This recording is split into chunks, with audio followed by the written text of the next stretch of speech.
Today I'll be working on a 2014 Chevrolet Express G3500. The truth. Alright, so it looks like I got a boost leak in the van. I was driving it this morning and it was going, and then all of a sudden I heard a hissing sound. So I'm gonna do it for you here in just a second. I got a bunch of brake lights in front of me, so whenever this clears up, we'll check back in with you. Alright, so I can accelerate nice and slow and it doesn't make the noise, but if I step on the gas pedal, it makes this noise. That sounds like a major boost leak. So I'm gonna get this thing back to the house, pop the hood, and let's see what we can find. Alright, now I'm at a safe place where I parked. Looking around, just checking this hose, seeing if I had any leaks on that thing. I didn't see any. So I came over to this side, and that looks very oily. I may have blown my turbo. I don't know how well I can focus down there. But yeah, that looks like possibly blown turbo. So what I'll do is I'll take off the intake whenever I get back and check inside there. If there's oil inside there, be coming from the turbo down that way. So pretty much every air coming in cycles through the turbo, compressed air comes out, goes through the intercooler, and then back up and into your engine. So I've got air or oil in here, pretty much means my turbo's gone. So yay me. We'll see in just a minute. Well, it may not be as bad as I think. So obviously I've got a lot of oil going on down here. I just talked to Chevrolet. I'm gonna have them look at all this, see if it is the turbo or if it's something else going on over here. But I think the cause of my hissing sound is actually coming from this. As I was on the phone with them, I noticed that this guy, now if it'll do it, there it goes. This guy was just kind of flapping there like this. So what I might do is seal that down the best I can and try and wrap it and just kind of hold it in. I'd hate to JB weld it. They're probably going to have to replace that thing anyway. But yeah, I think that's the cause of my hissing sound for now. So we'll see. Anyway, I'll check back with you in a little bit. Alright, on my way to the store to get some epoxy to kind of seal down that broken little sensor looking plug thing there. Either some JB weld or just 2-part epoxy for plastics and stuff like that. We'll see what I can find. Alright, say what you want about Harbor Freight, but they always have stuff that you need for decent prices. And hey, I'm not trying to look at spending a whole lot of money to get this fixed real quick. Alright, let's get this stuff back before it gets too dark. And it looks like it's about to rain too, so let's get this put on the van quick and let it sit overnight and harden all the way. Alright, so I always like to have a plan before I go ahead and do this kind of stuff. I'm going to use the back of the cardboard to mix both solutions on. I'm just going to mix it up. I've got an old putty knife that I've used JB Weld with before.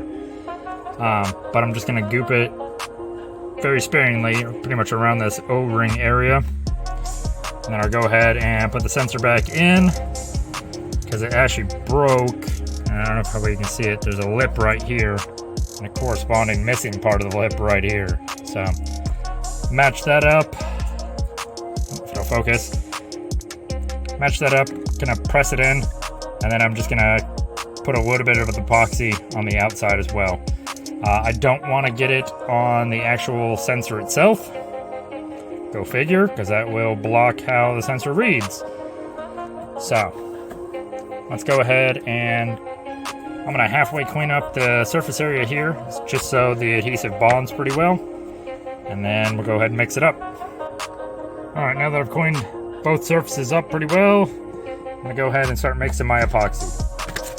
Like I said, I'm just going to use the back of this thing. Now you typically want to make both dots about the same size, and go ahead and start mixing them together.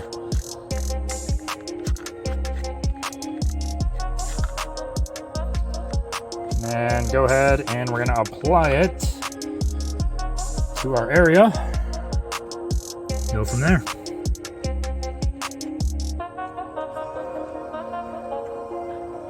I don't know how well you guys can see. Get the camera kind of in the general area, but I figured my view is more important than y'all's. No offense. Alright, let's go ahead and get that plug back on there. And like I said, I'm going to take the rest of the epoxy and just kind of spread it along the outside, just kind of seal it up the best I can. Oops, sorry, might help if I show you guys what I'm doing.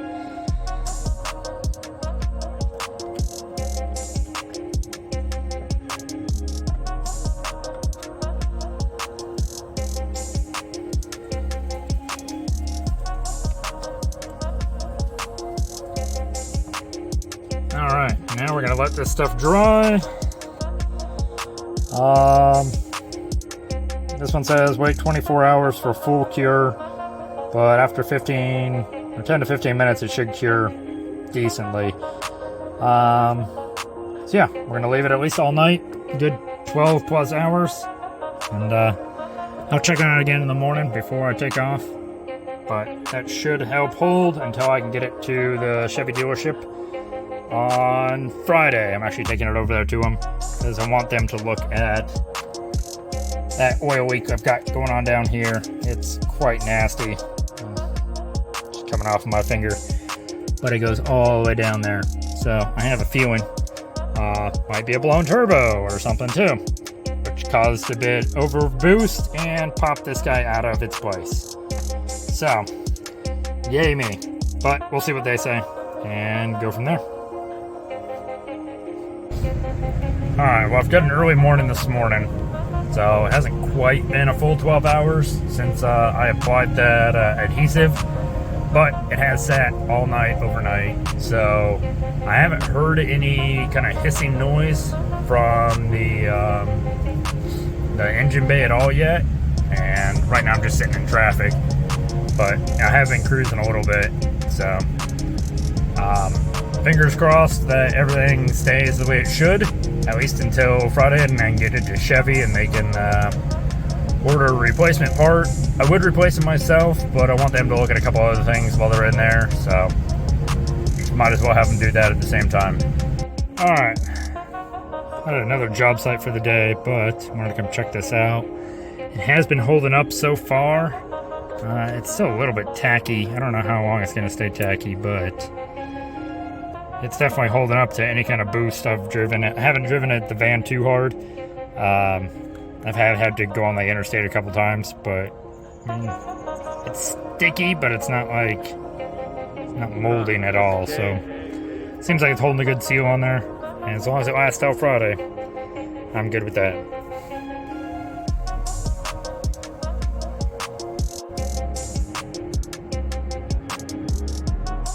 Alright, so it's finally Friday, so let's go ahead and get this thing over to Chevy.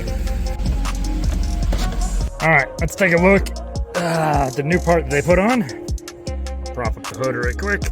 Alright, got the hood propped up. Alright, yeah, they replaced this plastic hardline altogether. Looks like they kept the old hose because you can still see it's kind of dirty. Did they address?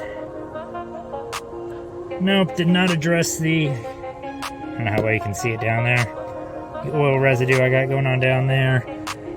It could have been I had a boost leak and it was sucking extra air through and oil through, and that's what's causing that, possibly. But I'm glad this thing got replaced. It definitely molded a little bit differently too. The other one was pretty smooth all the way down. This one's got a little, I guess, an arch to it where the sensor goes. So either way, it's nice, it's new. They fixed a couple of the other issues I was having with the van. So overall, I'm pretty happy with it. Let's go take it for a test drive and see if it's still making any noise, which it shouldn't, but you know, maybe. So being on the road with it, obviously I'm not having the issues anymore. It doesn't make the hissing sound because they fixed that pipe that I just showed you. So glad they did quality work. If you have any questions or comments, place them down in the comment section below and I'll try and answer them as soon as I can. Hope you have a good day. Bye. If you enjoyed the background music that's in the video, please check out the artist's SoundCloud. Link is in the description.